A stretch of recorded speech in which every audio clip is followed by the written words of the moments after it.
Good day to all the viewers of YouTube. So here is my latest update of my aquaponic system. So you can see all those giant tilapia we have. It's almost a year now. So there are about maybe half or more kilos per piece. And we have also the tomato plants here. So we have a small fruits already of tomato plant, and also the eggplant there.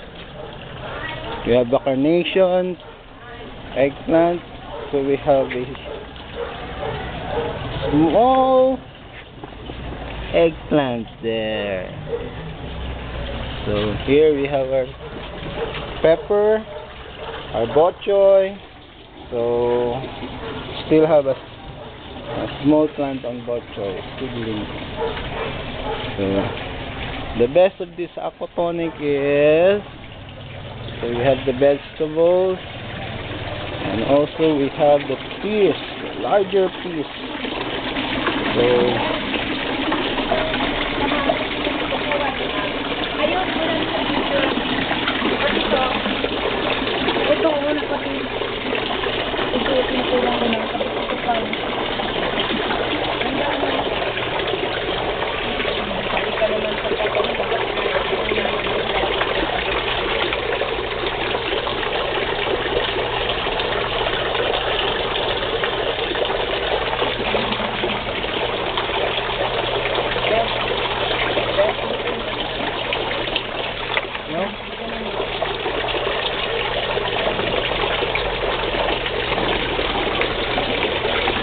okay, so this is a short video on our updates on aquaponic system, Philippine aquaponics.